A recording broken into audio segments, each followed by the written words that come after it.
Assalamualaikum warahmatullahi wabarakatuh. Alhamdulillahi wa kafa wassalatu wassalamu ala al-habibil mustafa wa ala alihi wa ashabihi ahli tuqa wal wafa. Subhanaka la ilma lana illa ma 'allamtana innaka antal alimul hakim. Rabbi shrah li sadri wa yassir li amri wa hlul 'uqdatam min lisani yafqahu qawli. Majtama'a qaumun, sekelompok orang berkumpul. Dalam hadis disebutkan berkumpul di rumah Allah, di masjid. Tapi majelis ilmu kita juga majelis ilmu yang tidak ada lagha, kata-kata sia-sia, dusta di dalamnya. Majtama'a qaumun fi baitin min buyutillah yatsluna kitab Allah. Yang dikaji adalah ayat-ayat kitab-kitab suci. Yang dikaji adalah surah-surah yang diturunkan kepada Rasulullah sallallahu alaihi wasallam. Wa yatadarasunahu fima bainahum. Tidak hanya sekedar membaca, tapi mengkaji isinya, makna yang terkandung dari aspek akidah, hukum halal haram fikih, akhlak, etika, moral Islam. Apa yang terjadi? Berkumpul, membaca Al-Quran, mengkaji isinya.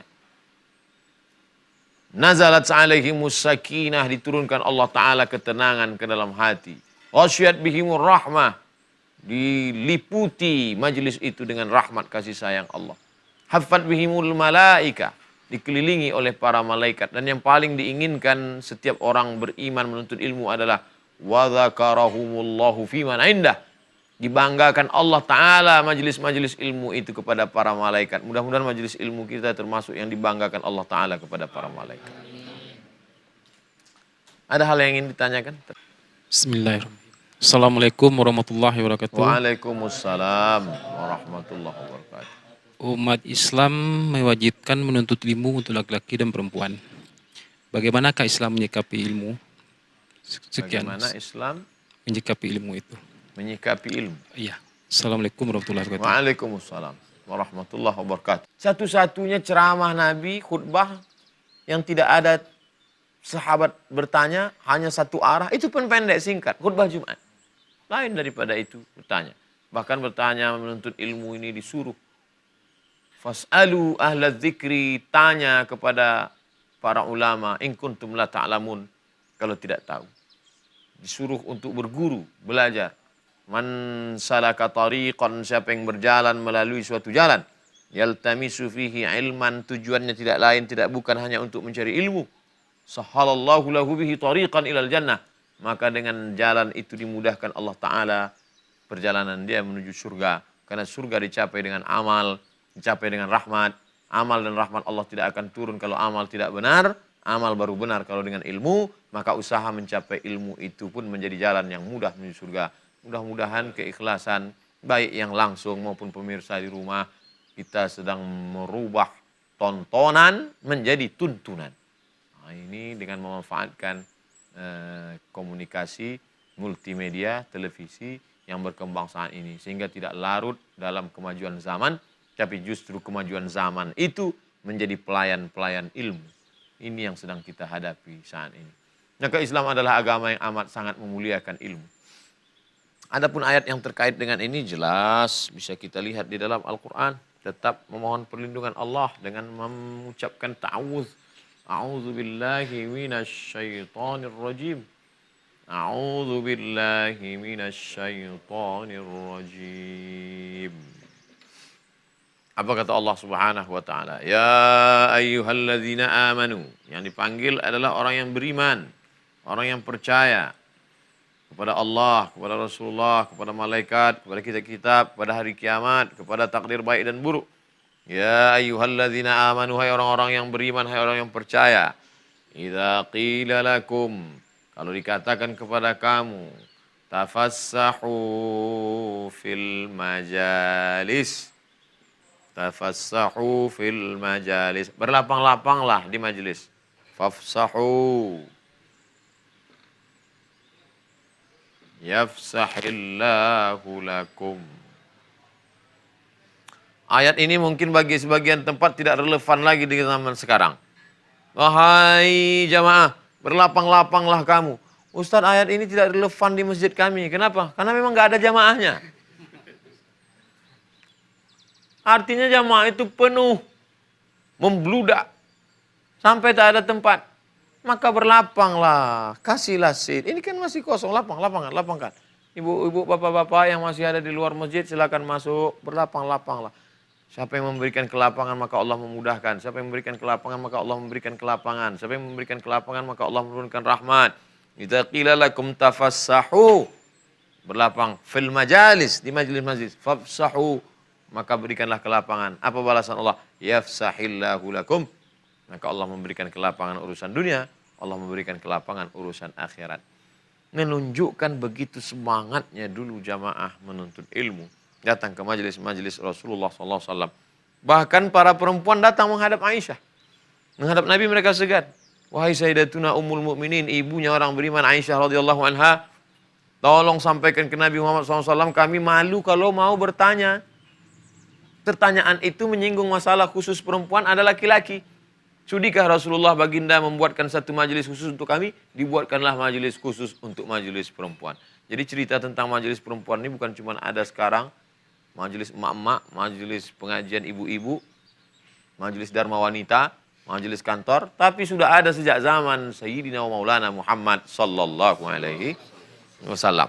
Oleh sebab itu yang sekarang ini adalah kelanjutannya. Cuman bedanya ya dulu tidak pakai seragam. Sekarang sudah mulai seragam. Cuman kalau ngaji ya ngaji aja. Jangan untuk menunjukkan tas kulit di depan. Artinya apa? Begitulah semangatnya menuntut ilmu. Wa idza qilan syuzu. Kalau diperintahkan kamu untuk berdiri, fanshuzu. Wa idza qilan syuzu. Fanshuzu. Dua perintah. Wa idza qila lam tafassahu fafsahu. Wa idza qilan syuzu fanshuzu. Disuruh longgarkan, lapangkan. Disuruh berdiri, berdiri. Yarfa'illahu alladhina amanu minkum. Yarfa'illahu alladhina amanu minkum. Yarfa', Allah mengangkat. Allah mengangkat. Siapa yang diangkat Allah? Amanu. Pertama orang yang beriman. Dia seperti piramid. Banyak manusia, banyak. Di atas manusia yang banyak ini siapa? Orang yang beriman. Di atas orang yang beriman itu siapa? Orang beriman dan berilmu. Semakin tinggi derajat, semakin berat ujian dan cobaan. Siapa yang diangkat Allah derajat paling tertinggi? Yarfa'illahu alladhina amanu minkum. Sebagian dari kamu. Tidak semuanya. Hanya yang mampu berjihad saja. Siapa syarat kedua yang diangkat itu? Walladzina utul ilma. Ilmu. Iman, ilmu. 1, 2. Berapa diangkat? Darajat. Darajat artinya tangga. Darajatun, tangga. Darajat, anak-anak tangga. Berapa anak tangga? Allah tidak kasih tahu. Kamu diangkat 10 derajat anak tangga. Ah, cuma 10 nggak maulah Pak Ustadz. Unlimited. Kapan baru kita lihat? Nanti di surga. Kenapa Allah tidak kasih tahu sekarang? Surprise. A'dadtu li'ibadiyas salihin. Aku siapkan untuk hamba-hambaku yang soleh. Mala a'yunun ra'at. Anak tangga yang belum pernah dilihat. Wala udhunun sami'at. Anak tangga yang belum pernah didengar telinga. Wala khatara ala qalbi bashar. Anak tangga yang belum pernah terlintas di hati manusia. Oleh sebab itu maka anak tangganya seperti eskalator. Berarti bukan. Seperti lift. Berarti bukan. Seperti cahaya. Berarti bukan. Nanti akan ada kejutan. Dan kita berharap itu yang akan kita bawa menghadap Allah Subhanahu wa taala. Iman dan ilmu. Mana raja-raja yang hebat dengan baju kebesarannya, lapuk. Mana penguasa yang hebat dengan istana-istananya, roboh, hancur, berkeping. Tapi yang kekal abadi mana? Ilmu. Adakah yang tahu di mana rumah Imam Syafi'i, baju Imam Syafi'i, kendaraan Imam Syafi'i? Tak ada. Dari mana kita tahu Imam Syafi'i? Dari kitab Al-Um. Dari kitab Ar-Risalah. Yang lebih tua daripada itu, Imam Malik bin Anas. Pergi kita ke kota Madinah, yang ada makamnya. Itu pun kita tidak tahu persis sebagian. Mana makam Imam Malik? Tuh di samping Masjid Nabawi, menghadap ke arah kiblat sebelah kiri Masjid Nabawi, makam Baqi. Persisnya di mana? Karena tidak lagi ada bangunan, hanya tinggal batu nisan saja. Dari mana orang tahu Imam Malik bin Anas meninggal 179 Hijrah? Dari kitab Al-Muwatta. Ilmu. Lagi-lagi kalau orang ingin panjang umur, berkecimpunglah dengan ilmu. Makanya Imam Jalaluddin Abdurrahman As-Suyuti begitu sampai umur 40 tahun, dia tinggalkan majelis fatwa, dia tinggalkan keduniawian, membuat rumah kecil di tepi sungai Nil, fokus menulis. Nulis, baca, nulis, baca, nulis, baca. Sampai kata Ad-Daudi, guruku itu Imam Jalaluddin Abdurrahman As-Suyuti meninggal tahun 911 Hijrah. Berapa kitabnya? 500 juz. 500 kitab. Makanya nanti di akhirat akan ditimbang antara darah syuhada dengan tinta ulama. Dan lebih berat tinta ulama. Bukan menyepelekan syuhada. Kenapa? Karena syuhada ringan langkahnya untuk berperang. Karena dia mendapatkan ilmu dari tinta ulama. Siapa yang membebaskan Palestina? Apa itu Al-Ghazali? Imam Al-Ghazali hanya cerita masalah hati, masalah hasad, masalah dengki, masalah penyakit-penyakit jiwa. Dia tidak mengerahkan pasukan untuk membebaskan Palestina. Apa yang sudah dilakukan oleh Imam Abu Hamid Al-Ghazali meninggal 505 Hijrah. Orang lupa yang membebaskan Palestina itu siapa? Salahuddin Al-Ayyubi. Salahuddin Al-Ayyubi punya spirit semangat luar biasa membangkitkan Palestina. Dari mana semangat itu datang? Dari membaca kitab. Kitab siapa? Kitab Ihya Ulumuddin. Siapa menulisnya? Al-Ghazali. Ulama menulis kitab. Dibaca oleh para anak-anak muda. Bangkit semangatnya. Inilah yang akan menyelamatkan umat. Menyelamatkan bangsa. Mengeluarkan dari min zulumatil jahli ila nuril ma'rifah. Dari gelapnya kejahilan kepada cahaya ilmu pengetahuan. Tapi keahlian saya bukan ilmu hadis Pak Ustadz, bukan ilmu tafsir Pak Ustadz. Apa keahlianmu? Ilmu komputer. Dengan ilmu komputermu itu akan masuk ke dalam surga Allah Subhanahu wa taala. Buat program. Dulu orang kalau mau mencari hadis di 9 kitab, buka Sahih Bukhari, buka Sahih Muslim, buka Sunan Abi Daud, buka Sunan Tirmidzi, buka Sunan Nasa'i, buka Sunan Ibnu Majah, buka Sunan Ad-Darimi, buka Muwatta Malik, buka Musnad Ahmad bin Hambal. 9 kitab dibuka, hadisnya nggak ketemu. Sekarang tulis saja satu kata, enter, copy paste. Siapa yang membuat program? Ahli komputer. Oleh sebab itu perlu memahami ini dengan penuh. Yarfa'illahu alladhina amanu. Allah mengangkat derajat orang yang beriman. Walladzina utul ilma. Dan orang-orang yang berilmu. Ilmu apa? Segala ilmu yang memudahkan. Segala ilmu. Dulu orang begitu sulit untuk mendengarkan. Untuk mencari pengetahuan. Sekarang tinggal tulis saja. Abdul Somad. Enter. Muncul. Tinggal cari saja. Yang tidak menyaksikan hari ini. Tinggal dia cari saja di YouTube. Dia tulis TV One, enter. Maka dengan itu dia sudah memudahkan jalan dengan ilmu pengetahuannya. Maka apapun bidang yang engkau geluti, visi, misi, target akhir dari ilmu itu adalah bagaimana mendekatkan diri kepada Allah dan bagaimana mendekatkan umat kepada Allah Subhanahu wa taala.